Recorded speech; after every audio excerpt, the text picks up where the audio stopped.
I tried. All right, so I don't know how to talk about this, and Matt's the only one that's gonna even. I know exactly what you're gonna talk about, but you can't talk. You're gonna talk about Twin Peaks. Yeah, I'm gonna talk about Twin Peaks a little bit. So it ended last night. It did. I did not see it, obviously, because I was still like episodes and episodes behind. And I don't know if it's good or not. Right. The whole thing, or just the ending? Just the ending. Okay. That's it was fun while it was a fun ride. And there's lots of long threads that just like, what is this going to build up to? Mm-hmm. And the answer is a lot of them are just going to get dropped at the last second so that Lynch can fuck with you some more. Sure. I mean, that's to be expected. This feels similar to the end of season 2 in that you are left with more questions than answers, and you are left with, are you actually throwing down another cliffhanger again?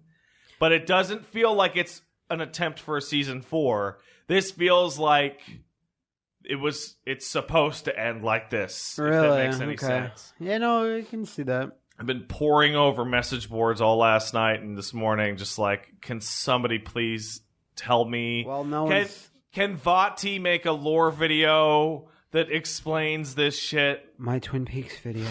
Like and subscribe. I don't know, man. Tell me what you think. I was left feeling like tired, and it's like, Lynch, could you just tell a more traditional story once? Shut up. Like one time. Shut up. So to Woolie's point of view, because he's actually seen it, people are comparing the way this veers off into Unknowables as the closest thing he's ever made to Mulholland Drive. Oh my god. And I haven't seen Mulholland Drive. Oh my god. Mulholland Drive's pretty good. Are you serious? Old school Lynch? That is unknowable. Like there's a meta narrative. You can't hear the Twin Peaks, the old Twin Peaks series, is the least David Lynch thing David Lynch has ever done. Yeah, which is why it was so successful. The most traditional thing, because it was co-created with another guy. There's a moment in which David Lynch's character is accused of going soft in the final episode, to which he responds, "Not where it counts." And then he throws down this gauntlet at you. I thought you meant actually throws down like a metal gauntlet. Yeah. If you are planning to get into that season 3 and watch it to the end, it is vital that you watch Firewalk with Me. Ugh. It is 100% vital. I've never been able to actually do it. Yeah, well, I'm going to do it now. I always fall asleep during Firewalk with Me. Is he, do you find that some of his directorial choices, yes, are like self-parodying in a way, or like... No, he's American Anno. Anno, rather, sorry. American Anno, yeah. Okay. You know all the things that annoyed you in 3.33? Audience, like the playing around with audience frustration, expectation, and catharsis? That's this. Okay. Twin Peaks Season 3 might as well be like the rebuild of Evangelion. 3.33. No, like the whole rebuild. The whole thing, okay. Like, it is very, very similar. Okay. And you can just transplant all of your feelings about that, Wooly, onto this and kind of understand where I'm coming from. That's fine. This is not Matrix Revolutions or fucking the prequel trilogy, that's for sure. But like this is clearly what Lynch, Frost, and maybe Kyle MacLachlan wanted. This is not what I wanted. Sure. Probably not what I wanted. Was that either. Up until the final episode? What you're saying? Well, because the whole thing is like, and I cursed it by talking about it on last podcast of like it, where I'm like, it's finally going somewhere.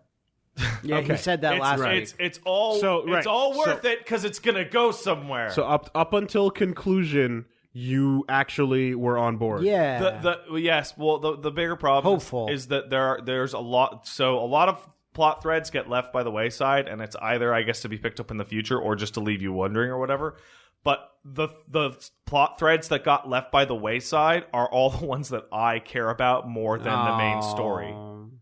Like Okay. because I became so attached to characters in the original series and what I little saw of them in the third one, when they would show up, it's like I care way more about this than about all the goofy spiritual evil nonsense going on in the main plot. So when those stories end up with no resolution, a few of them don't anyway. It's just like it's absolutely one killer. thing I can say is that like from up until the last episode I saw, it seemed all the storylines up until that point at least were very, very separated. Yes. And whereas the first the first two seasons of Twin Peaks felt like it was all happening in this small town, but because it was so New York, Las Vegas, Twin Peaks, blah blah blah blah blah, like it didn't feel like a cohesive story.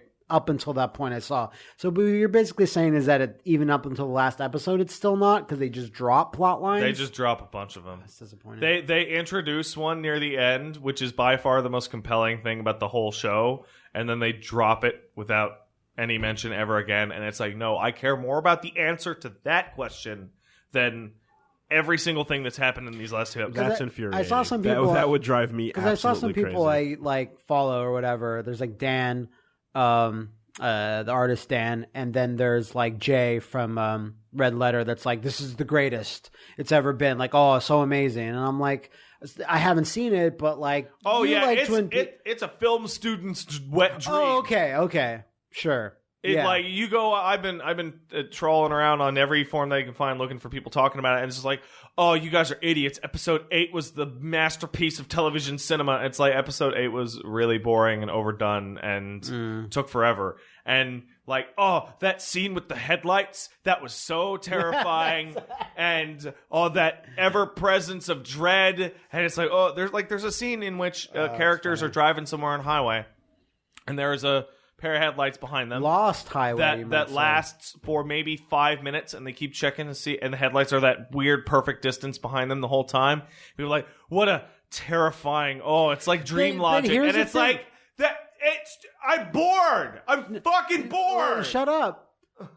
That's very David Lynch. But it's not very Twin Peaks, what you're describing these sequences. Or very to me, good, it sounds like. The problem...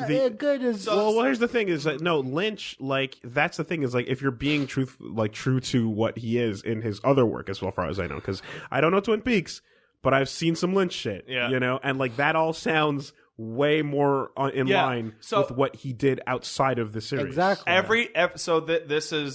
Everywhere in the season 3, I really felt like those moments had a point because they were explicitly like pushing you away from the thing that you as the viewer wanted to something else, right? Or they were denying you or delaying you or whatever. But this particular trip down the highway happens when you are checking your watch to see how many minutes are left in the episode because you're like, there isn't enough time. There are long stretches of nothing, longer than even some of the longest in the series up until that point. Yeah, I know. Right at the point where you're like, no, this needs to hurry it up because if you don't hurry it up, there literally is no time for anything to happen. It's like, there's only so many episodes. Because you're like, you have 11 minutes left in this series. There is 11 minutes left of Twin Peaks for all time. For you to answer the following 89 questions.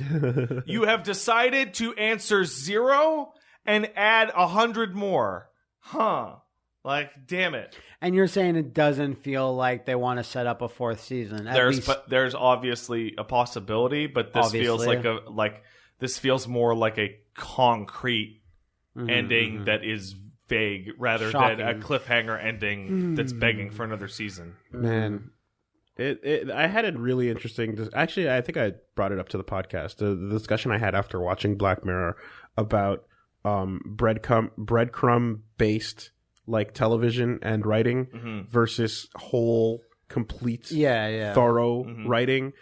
And like, again, it's not that it won't entertain me every time, But I just, the more and more it's more impressive to write a complete story that ends because it's so easy to just write questions into a thing or start off threads that you don't have to finish. It's such an easy thing to do in writing because it pulls intrigue out of the viewer with no other effort required because they just want to know what they just saw. With no other effort other than just wait until next in for 7 days. And if the person has 25 years. Yeah, and like a lot of people if they enjoy the gist of what's happening will be patient enough to be like, "Oh, I'll get an explanation eventually." And so you're just strung along to nothing. I didn't even want an explanation. I just wanted like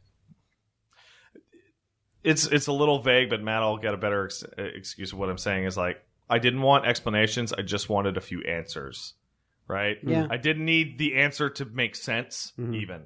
But and so like after I finished that, I caught up on a bunch of episodes of Hero Academia and I'm like, "Oh, yay, they're doing their final exams. Now a thing is happening and then a thing will happen after it that makes sense because of and I felt all relieved and shit." Yeah.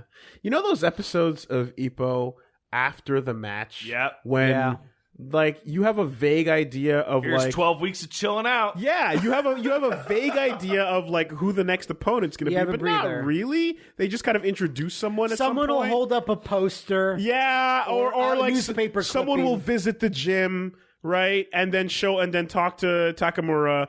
But then for the most part, it's like Ippo's on his downtime. He finished his match. It's done. You know, you don't go hang out with Kumi and not make out, and that's fine. I enjoyed those episodes. Yeah, I do too. There's nothing wrong with ending a thing and taking your time and oh man. Anyway,